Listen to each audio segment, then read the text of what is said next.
Quand quelqu'un connaît vos habitudes mieux que vous ne connaissez les siennes, le danger n'est pas toujours de savoir qui il est, mais de comprendre depuis combien de temps il vous observe. Je n'ai jamais cru que quelqu'un pouvait réellement entrer dans votre vie sans y être invité. Je pensais qu'un stalker, c'était forcément quelqu'un qu'on connaissait déjà, un ex, un collègue, quelqu'un à qui on avait donné une raison de s'intéresser à nous. Je me trompais. Tout a commencé un mardi soir de novembre. Je venais de terminer mon travail assez tard et je rentrais chez moi à pied. J'habitais dans un petit appartement au 3e étage d'un immeuble situé dans une rue plutôt calme.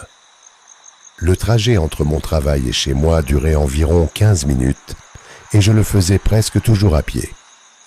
Ce soir-là, alors que je marchais, j'ai remarqué un homme derrière moi. Je ne me suis pas inquiété immédiatement. Il marchait simplement dans la même direction. Il portait une veste sombre, un pantalon noir et une casquette qui cachait une partie de son visage. J'ai traversé la rue. Quelques secondes plus tard, il a traversé lui aussi. J'ai ralenti. Il a ralenti. À ce moment-là, j'ai commencé à sentir cette petite boule dans mon ventre que l'on ressent lorsque quelque chose ne paraît pas normal. J'ai pris une autre rue alors que ce n'était absolument pas mon chemin habituel. Il a continué derrière moi. Je me suis arrêté devant une vitrine comme si je regardais quelque chose. Il s'est arrêté quelques mètres plus loin.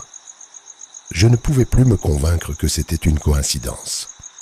J'ai attendu qu'il parte, puis je suis retourné rapidement vers une rue plus fréquentée. Quand je me suis retourné quelques secondes plus tard, il avait disparu. Je suis rentré chez moi en pensant que j'avais probablement exagéré la situation. Le lendemain, j'ai complètement oublié cette histoire, jusqu'à ce que je le revoie. C'était 3 jours plus tard. Je sortais du supermarché près de chez moi lorsqu'un homme se tenait de l'autre côté de la rue. Même veste, même casquette, même silhouette. Cette fois, il ne marchait pas. Il me regardait. J'ai immédiatement baissé les yeux et je suis rentré chez moi sans me retourner. Pendant plusieurs jours, rien ne s'est passé. Puis les choses ont commencé à devenir étranges. Un soir, en rentrant, j'ai trouvé une petite enveloppe blanche coincée dans la porte de mon appartement. Il n'y avait ni nom, ni adresse, ni message. À l'intérieur, il n'y avait qu'une feuille blanche. Je me suis dit que quelqu'un avait probablement fait une erreur. Mais le lendemain, une autre enveloppe était là. Cette fois, il y avait quelque chose écrit dessus. Une seule phrase. « Tu devrais rentrer plus tôt. » Je suis resté immobile devant ma porte pendant plusieurs secondes. Je vivais seul. Personne ne connaissait précisément mon horaire de travail, à part mes collègues. Et surtout, je ne comprenais pas comment quelqu'un pouvait savoir à quelle heure je rentrais. J'ai appelé une amie et je lui ai raconté ce qui s'est passé. Elle m'a conseillé de prévenir la police et de changer mes habitudes. J'ai commencé à rentrer par des chemins différents. Je partais parfois plus tôt, parfois plus tard. Je prenais même les transports au lieu de marcher. Pendant quelques jours, les enveloppes ont cessé. Je pensais que c'était terminé. Puis un soir, alors que je rentrais en voiture, j'ai aperçu une silhouette debout près de l'entrée de mon immeuble. L'homme. Il ne bougeait pas. Il semblait attendre. Je suis passé devant sans m'arrêter et j'ai continué à rouler. J'ai fait le tour du quartier avant de revenir. Il avait disparu. Je suis monté chez moi et j'ai verrouillé toutes les portes. Cette nuit-là, je n'ai presque pas dormi. Vers 3 heures du matin, j'ai entendu un bruit dans le couloir, un bruit très léger, comme quelqu'un qui marchait lentement. Je suis resté immobile dans mon lit. Les pas se sont arrêtés devant ma porte. Puis j'ai entendu 3 petits coups. Je n'ai pas bougé. Après quelques secondes, les pas se sont éloignés. J'ai appelé la police. Lorsqu'ils sont arrivés, personne ne se trouvait dans le couloir. Ils ont vérifié l'immeuble et les caméras de sécurité. Rien. Absolument rien. Le lendemain, j'ai décidé d'installer une petite caméra à l'intérieur de mon appartement, orientée vers la porte d'entrée. Je voulais simplement savoir si quelqu'un essayait réellement d'entrer. Pendant une semaine, tout était normal.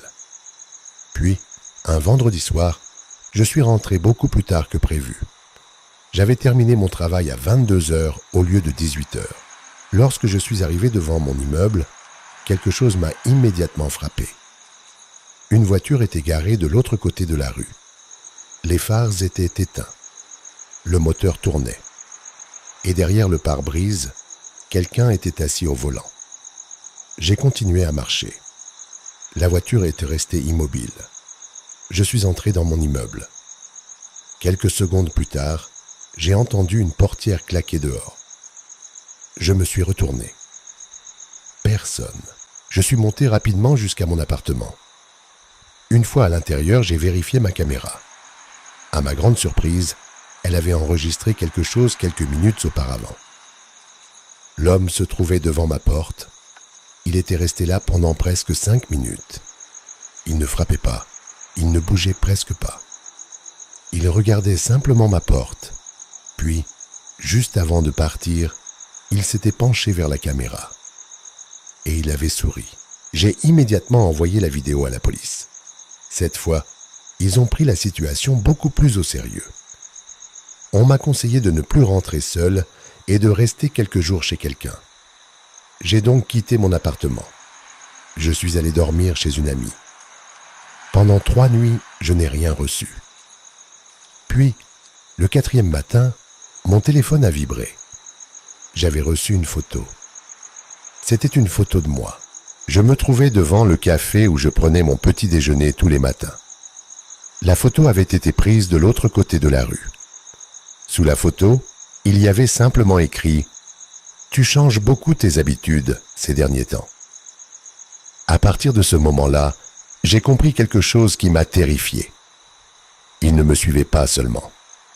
Il connaissait mes habitudes. Il savait où je travaillais. Il savait où je faisais mes courses. Il savait où je prenais mon café. Et maintenant, il savait que j'avais changé mes habitudes. Je suis resté chez mon ami pendant plusieurs semaines. La police a enquêté et a finalement identifié l'homme grâce aux images des caméras. Il vivait à quelques rues de mon ancien appartement. Ce qui m'a le plus horrifié, c'est qu'il n'avait aucun lien évident avec moi. Nous ne nous étions jamais rencontrés.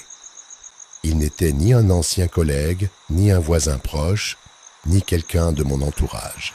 C'était simplement un homme qui m'avait remarqué un jour dans la rue. L'enquête a également permis de découvrir qu'il avait pris des dizaines de photos de moi avant même que je remarque sa présence. Certaines avaient été prises devant mon travail, d'autres près de mon appartement. Certaines avaient été prises à plusieurs kilomètres de chez moi. Mais il y avait une dernière photo. Une photo que je n'oublierai jamais. Elle avait été prise depuis l'intérieur de mon immeuble. On y voyait ma porte d'entrée. Et la date de la photo remontait à plusieurs semaines avant la première fois où je pensais l'avoir remarqué. Cela signifiait qu'il m'observait depuis bien plus longtemps que je ne l'imaginais. Je n'ai jamais su exactement combien de temps. Après son arrestation, j'ai quitté cet appartement. J'ai changé de travail. J'ai changé de numéro. Et pendant longtemps, je ne pouvais plus marcher seul dans la rue sans regarder derrière moi. Aujourd'hui encore, lorsque quelqu'un marche derrière moi pendant plusieurs minutes, je ressens immédiatement cette même peur. Mais le pire n'est pas de savoir qu'un inconnu peut vous suivre.